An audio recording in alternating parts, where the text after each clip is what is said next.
U čemu je razlika između istine i laži?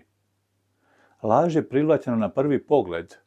Ona mora ostaviti jak dojam. Dakle, laž pokušava probuditi u tebi tvoju emociju i doživljaj, dok je istini za privlačnost potrebno duže vrijeme, budući da ona ne zavodi tvoje emocije i tvoj dojam, nego ona svjedoči tvom umu svojim moralnim, razumnim i pravednim sadržajem o svojoj kvaliteti i potrebnosti. Budući da se lažno kršćanstvo temelji na emotivnim učincima na tebe, a znamo da je najjača emocija strah, dakle u pobožnosti to je onda religijski strah. To je razlog zašto je cjelokupna pobožnost u religijskom kršćanstvu podređena upravo izazivanju snažnih osjećaja straha kod tebe. Čim dođeš do crkvene zgrade, ona te mora na neki način uplašiti i zadiviti. Mora te učiniti malenim i neznatnim. Zato je crkvena zgrada velika, visoka, neke su i vrlo monumentalne, a čim kročiš u nju, pogled ti se usmjerava na slike, kipove, freske koji ispunjavaju njenu unutrašnjost. Tu je još i miris svijeća koji daje poseban pobožan dojam, te religijska služba koja treba dati sadržaj toj formi. Sve je usmjereno na to da kod vjernika izazove njegove tjelesne reakcije i emotivne doživljaje. No, s druge strane, prava kršćanska pobožnost nije fokusirana na tvoje tjelesne organe, na tvoj vid, sluh ili dodir, jer te ona neće nikada dovoditi pred kipove i slike da bi ih gledao svojim očima, dodirivao svojim rukama, neće te plašiti mističnom atmosferom, dakle nije usmjerena na fizičke organe tvoga tijela, nego te, nasuprot tome, vodi na klanjanje u duhu i u istini, baš onako kako je to Isus poučavao u Bibliji. Pravo kršćanstvo učite Božjoj istini, biblijskoj istini, a lažno kršćanstvo te odvodi od te Božje istine ka crkvenoj dogmi koja nije istina. O tome ćemo razmišljati u ovom videu.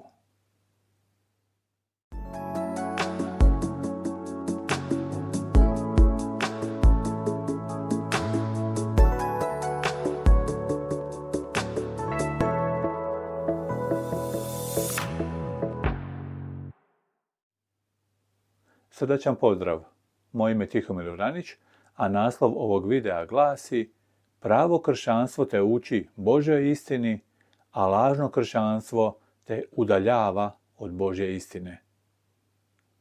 U Jeruzalemu postoji crkva Svetog groba i u toj crkvenoj zgradi se nalazi velika kamena ploča na kojoj je navodno Isus ležao kada je umro. Vjernici dodiruju tu kamenu ploču svojim rukama ili svojim maramicama, gledajući u njoj nešto izuzetno sveto. Jedan vjernik kaže u televizijsku kameru sljedeće riječi: Mi gledamo, udišemo i dodirujemo svetost ovoga mjesta. Što taj čovjek zapravo kaže? On kaže da je svoje fizičke organe, dakle oči, nos i ruke, zato jer kaže da gleda, udiše i dodiruje, doveo u dodir sa onim što on smatra svetim. Njegove oči gledaju, njegove nosnice udišu, a njegove ruke dodiruju taj hladni, mrtvi kamen, ali on u umu vjernika ima neprocjenjivu religijsku vrijednost. Pa gdje je onda problem? Problem je u tome što taj čovjek, kao i milijuni drugih ljudi koji su prihvatili takvu pobožnost, ne znaju da je sveti i moralni Bog takvo nešto strogo zabranio. Milijuni ljudi su potpuno pogrešno naučeni da svoju pobožnost izražavaju na temelju svojih fizičkih organa, vida, sluha, njuha, dodira, iako je sveti Bog to strogo zabranio i izrekao svoju osudu i kaznu za sve one koji budu tako činili. U drugoj Božoj zapovjedi jasno piše: ne pravi sebi lika ni obličja, bilo čega što je gore na nebu, ili dolje na zemlji, ili u vodama pod zemljom. Ne klanjaj im se, niti im služi, jer ja, Jahve, Bog tvoj, Bog sam ljubomoran. Kažnjavam grijehe otaca, onih koji me mrze, na djeci do 3. i 4. koljena, a iskazujem milosrđe tisućama koji me ljube i vrše moje zapovjedi. Zašto religijski kršćani ne znaju za ovu Božju zapovjed? Zato što je religijsko kršćanstvo ovu Božju zapovjed jednostavno izbacilo. Vi nigdje u religijskom kršćanstvu nećete naići na ovu jasnu Božju zapovjed, jer ona je glavna smetnja da se crkvene zgrade ispune kipovima, slikama, freskama, relikvijama i raznim drugim predmetima koji čine samu srž takvog religijskog kršćanstva. O toj Božoj zapovjedi možete čitati samo u vašoj Bibliji. No budući da Biblija zabranjuje materijalne predmete za pobožnost, a sve religije, pa tako i religijsko kršćanstvo, se temelji upravo na materijalnim predmetima za pobožnost, došlo je do toga da je religijsko kršćanstvo odbacilo ovu jasnu Božju zapovjed kako bi svoje crkvene zgrade ispunilo upravo materijalnim predmetima, što je Bog strogo zabranio uz prijetnju kaznom za one koji tako čine. I zato od svog nastanka religijsko kršćanstvo navodi ljude upravo na takvu pobožnost koja se prakticira pred kipovima, slikama i relikvijama. Dakle, religijsko kršćanstvo uči svoje sljedbenike onome što je Bog strogo zabranio i zaprijetio kaznom za one koji tako čine. Radi li tako onaj tko voli svoje sljedbenike? Čini li tako onaj tko ti želi dobro ili onaj tko na tebe navlači Božju kaznu? Ako se nekad pitate zašto u vašem osobnom životu postoje određene bolesti, nevolje, problemi ili jad, tada dobro promislite o tome da je Bog zaprijetio kaznama onima koji su njemu neposlušni upravo na taj način da se klanjaju pred materijalnim likovima. Bog kažnjava i u ovoj Božoj zapovjedi to jasno vidimo. Ali kako ćeš ti to vidjeti kada nikada nisi ni čuo za ovu Božju zapovjed, jer je ona izbačena iz crkvenog katekizma upravo zato da ti ne bi znao i da ti ne bi znala za nju i kako bi te se lako moglo uputiti da činiš ono što je Bog strogo zabranio da činiš u svojoj kršćanskoj pobožnosti. Čak što više, religijsko kršćanstvo te upućuje da kada imaš nekakvu bolest, nevolju ili problem, da se tada još više klanjaš pred pobožnim predmetima, uvjeravajući te da ćeš tako biti bliže Bogu, da će te tako Bog jasnije čuti, a zapravo si Bogu još dalje, jer je Bog to strogo zabranio. I ne samo to, nego je Bog naglasio upravo kaznu za one koji tako čine. Zašto bi ti onda to činio? Bog ti ne dozvoljava da preko klanjanja pred nekakvim materijalnim likom od kamena ili drveta ili zlata pomisliš da služiš pravome Bogu. Bez obzira koga ti likovi predstavljali, bilo Isusa, Mariju, Petra, Pavla ili bilo koga drugoga, Bog ti to ne dozvoljava da činiš. Zašto? Zato što to odvodi čovjeka u još veću pokvarenost pred Bogom. O tome čitamo u Starom Zavetu, u ponovljenom zakonu u 4. poglavlju. Bog je jasno rekao Izraelcima da onoga dana kada su dobili 10 Božjih zapovjedi na Sinaju, nisu vidjeli nikakav lik, obličje ili sliku da se ne bi pokvarili. Dakle, problem je u tom kvarenju. Kipovi i slike kvare čovjeka. Kud je rođen kao grešan, tu ga to još više kvari. Čitajmo taj biblijski tekst. Pazite dobro, onoga dana kada vam je Jahve, Bog vaš, govorio iz središta ognja na Sinaju, niste vidjeli nikakva lika da se ne biste pokvarili, te da ne biste sebi pravili kakva klesana lika, kipa muškog ili ženskog obličja, ni obličja kakve životinje što je na zemlji, ni obličja kakve ptice što pod nebom leti, ni obličja bilo čega što po zemlji gmiže, ni obličja kakve ribe što je u vodi pod zemljom. I da se ne bi, kad podigneš svoje oči prema nebu, te vidiš sunce, mjesec i zvijezde, svu nebesku vojsku, dao zavesti da im se klanjaš i da im iskazuješ štovanje. Svemu ovome ljudi se klanjaju od davnina. Ljudima, životinjama, planetama.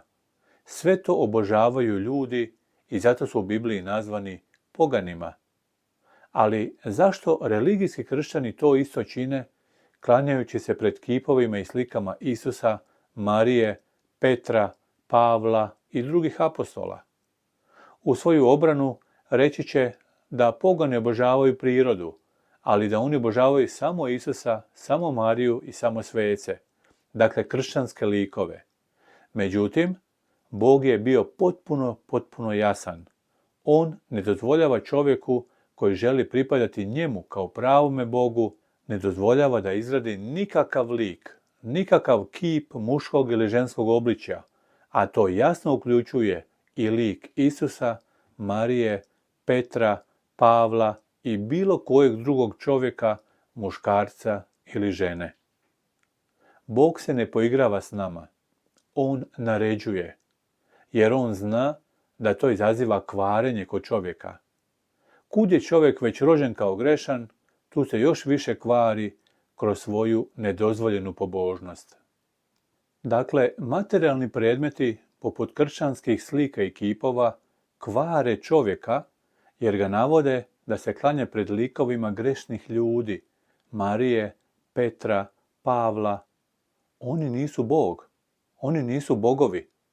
Ali ljudi se pred tim slikama i kipovima klanjaju kao da su to bogovi. U svoju obranu će mnogi kršćani reći, pa mi se ne klanjamo tim kipovima ili slikama, tim predmetima, nego onima koji ti kipovi i slike predstavljaju. Drugim riječima, reći će da se klanjaju Mariji, Petru i Pavlu kako bi ih oni zastupali pred Bogom. Ali i to je potpuna obmana, zato što ni Marija, ni Petar, ni Pavao sada nisu živi. To moraš znati. To je jasna biblijska istina. Samo onaj tko nije upoznao Božju i biblijsku istinu, da mrtav čovjek više ne postoji, jer onda u suprotnom nije mrtav.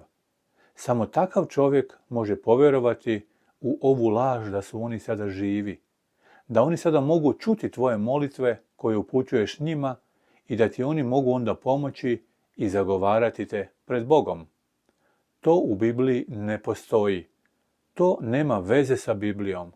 To su nekakva druga vjerovanja koja Isus nikada nije poučavao. Sve to je potpuna obmana, laž i prijevara koja ti se servira kroz tvoje religijsko kršćanstvo, a ne od Boga. Bog te želi kroz svoje biblijske istine poučiti pravoj istini, a ona glasi da umrli ljudi sada nisu živi, pa zato te ne mogu niti zastupati pred Bogom, niti bi im Bog čak i dao tu službu posredovanja, budući da je Bog odredio samo i jedino Isusa kao posrednika između Boga i ljudi. U prvoj poslanici Timoteju piše: jedan je Bog, jedan je posrednik između Boga i ljudi, čovjek Krist Isus koji dade samoga sebe kao otkup mjesto svih. Zašto je samo Isus posrednik između Boga i ljudi? Pa zato što je samo On uskrsnuo iz mrtvih. Isus je sada živ. I zato nas On sada zastupa na nebu pred Bogom. Dok su Marija, Petar, Pavao i svi drugi apostoli i vjernici iz prvog stoljeća sada mrtvi i oni u svojim grobovima čekaju Isusov drugi dolazak kada će biti uskrsnuće svih pravednika u vječni život. Tvoja religijska pobožnost možda ne zna za ove biblijske istine, pa živi u neznanju i tebe tako uči. Ali više je vjerovatno da ih zna, ali je neposlušna Bogu. Neposlušna Božoj svetoj volji, koja je jasno izražena kroz biblijske istine. Zato se religijska pobožnost ne temelji na biblijskim istinama, nego na crkvenim dogmama koje su sasvim suprotne jasnoj Božoj istini. Zato te tvoje religijsko kršćanstvo neće poučavati ovim jasnim biblijskim istinama, nego će otvoreno voditi u pobunu protiv njih, baš kao što će te voditi u pobunu protiv jasne Božje zapovjedi koja ti zabranjuje da se klanjaš pred kipovima i slikama bilo koga i bilo čega. Čak i pravljanje Isusovih slika i kipova, te klanjanje pred njima je isto tako grijeh, iako je Isus Bog. No Bog je zabranio pravljanje kipova i slika bilo kojeg čovjeka, pa tako i samog Isusa. Sam Bog je nevidljiv i on želi da se klanjaš samo njemu kao nevidljivom Bogu. Kako? U duhu i u istini. Čitamo Isusove riječi koje su zapisane u Ivanovom evanđelju. Dolazi čas i već je tu, kad će se pravi klanjaoci klanjati Ocu u duhu i u istini, jer Otac takve klanjaoce želi. Bog je duh i koji mu se klanjaju, moraju mu se klanjati u duhu i u istini. Bog je duh, odnosno Bog je nevidljiv tvojim očima i zato ćeš se ispravno moliti Bogu samo onda kada bez ikakvih kipova, slika ili bilo kakvih materijalnih predmeta se obratiš njemu kao nevidljivom Bogu. Obratiš svojim iskrenim riječima koje izlaze iz tvog srca, a ne tako da se moliš pred nekakvim kipom ili slikom i to molitvom koju si naučio kao pjesmicu na pamet. Bog želi da mu se obratiš kao nevidljivom Bogu, kao duhu, svojim iskrenim i slobodnim riječima koji su u skladu s njegovom istinom koju je on objavio u Bibliji. To je klanjanje u duhu i u istini. Klanjanje kakvo Bog želi i od mene i od tebe. Ali religijsko kršćanstvo te namjerno vodi na pogrešnu pobožnost. Zašto? Pa upravo zato jer je ono religijsko. Zato što ima sva obilježja ljudske religije. Sjeti se da sve religije imaju svoje materijalne kipove i predmete za pobožnu svrhu. Imaju razne amajlije, toteme, kipove, slike, sve ono što je materijalno, razne predmete. I zato je sve to pogansko, bezbožno, ljudsko, a nije božansko. Od toga te Bog želi zaštititi, ali tvoje religijsko kršćanstvo ne samo da te ne želi od toga zaštititi, nego te namjerno i svjesno navodi da upravo to činiš u svojoj kršćanskoj pobožnosti i da tako budeš u neprijateljstvu prema Bogu. Oni će uporno tvrditi da imaju pravo na to. Uvjeravat će te da im je sam Bog dao to pravo da mijenjaju način pobožnosti i da on može biti suprotan Božjim i biblijskim istinama. No, na tebi je izbor kome ćeš vjerovati, koga ćeš slijediti. Isus je put, istina i život, a religije, pa tako i religijsko kršćanstvo, odvode čovjeka od Isusa, od pravog puta, od istine, od vječnog života. Zato razmisli dobro o tome, jer u pitanju je tvoj vječni život ili tvoja vječna smrt. Uviđeš se sada jasno da je glavni problem u životu religioznih kršćana, a možda i u tvom osobnom životu, upravo religijska pobožnost. Religijsko kršćanstvo kojem se čovjeka priključuje još kao bebu ili kao malo dijete, bez da on razumski može shvatiti sve ono o čemu Biblija govori. Dakle, svaki religijski kršćanin ima problem sa svojom religijom, jer mu ona pravi problem s Bogom i čini ga neposlušnim Bogu. Ali religiozni kršćani nisu neposlušni Bogu zato što oni to žele. Nije zato što oni žele biti Bogu neposlušni, nego zato što su tako pogrešno naučeni. No, što ti osobno možeš danas učiniti, ako si i ti religiozan kršćanin ili kršćanka, da bi se tvoj odnos prema svetome Bogu popravio i suštinski promijenio? Možeš prestati činiti ono što je Bog zabranio i trebaš početi činiti ono što je Bog naredio. A sve to nalazimo zapisano u našim Biblijama. Zato je Biblija najvažniji udžbenik svih vremena, jer u njoj nalazimo zapisanu Božju istinu, pravu istinu. Na nama je odgovornost da osobno proučavamo i istražujemo tu istinu i da ju jasno razumijevamo, a ne pogrešno poput religijskog kršćanstva. Budući da je druga Božja zapovjed izbačena iz crkvenog katekizma, sada ih je ostalo 9. Zato je trebalo taj nedostatak prikriti nekom novom zapovjedi. To se učinilo na ovaj način. 10. Božju zapovjed religijsko kršćanstvo je podijelilo na 2 zapovjedi. Originalna 10. Božja zapovjed kaže: ne poželi kuće bližnjega svoga, ne poželi žene bližnjega svoga, ni sluge njegova, ni sluškinje njegove, ni vola njegova, ni magarca njegova, niti išta što je bližnjega tvojega. Religijsko kršćanstvo je ovu zapovjed podijelilo na 2 zapovjedi i obje počinju sa riječima ne poželi. Zato u crkvenom katekizmu sada 9. zapovjed kaže ne poželi tuđeg ženidbenog druga, a 10. crkvena zapovjed kaže ne poželi nikakve tuđe stvari. Tako se lukavo pokušalo prikriti ovo izbacivanje originalne Božje zapovjedi kako bi se crkvene zgrade napunilo kipovima i slikama pobožnog karaktera, što je Bog strogo zabranio uz prijetnju kaznama onima koji tako ipak čine. Zašto ti ja sve ovo govorim? Zato što trebaš znati istinu, biblijsku istinu i Božju istinu. Trebaš znati što se radilo u prošlosti kako bi se crkve napunilo kipovima i slikama, iako je Bog to strogo zabranio onima koji žele biti njegov narod, njegovi vjernici. Sada kada znaš istinu, na tebi je da osobno odabereš koga ćeš slijediti, Boga ili crkvu. Moraš znati da je Isus rekao: tko više ljubi oca ili majku nego mene, nije mene dostojan.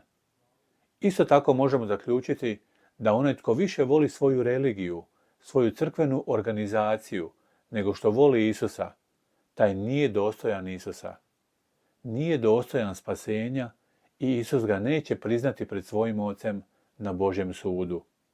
No, svi su i dalje slobodni birati koga će slijediti.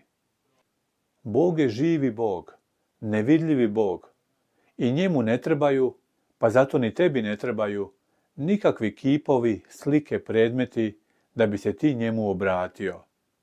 Ti Boga ne moraš vidjeti svojim očima i ne moraš ga osobno čuti svojim ušima, jer on je za tebe nevidljiv. Ali on tebe dobro čuje i jasno te vidi. On čak poznaje tvoje najskrivenije misli i pomisli koje se rađaju u tvome srcu. On zna sve o tebi. Zna i da si pogrešno naučen, da prakticiraš upravo pogrešnu pobožnost jer te netko krivo uputio. Zato i tebe Bog poziva na klanjanje u duhu i u istini, a ne u religijsko-materialističkoj pobožnosti i u zabludi. On te ujedno i ljubi i želi da budeš njemu poslušan i poslušna, i zato ti je poklonio Bibliju da kroz nju razumijevaš, učiš i prihvaćaš pravu istinu, njegovu istinu, Božju istinu. Odluka je na tebi. Imaš razum, imaš Bibliju, imaš Božju pomoć na raspolaganju. Samo je na tebi želiš li ili ne želiš pravoga Boga i njegovu istinu u tvom životu. Danas odluči, jer već sutra može biti kasno. Istina uvijek razotkriva laž. To je njena glavna uloga. Srdačan pozdrav i obilje Božjih blagoslova ti želim.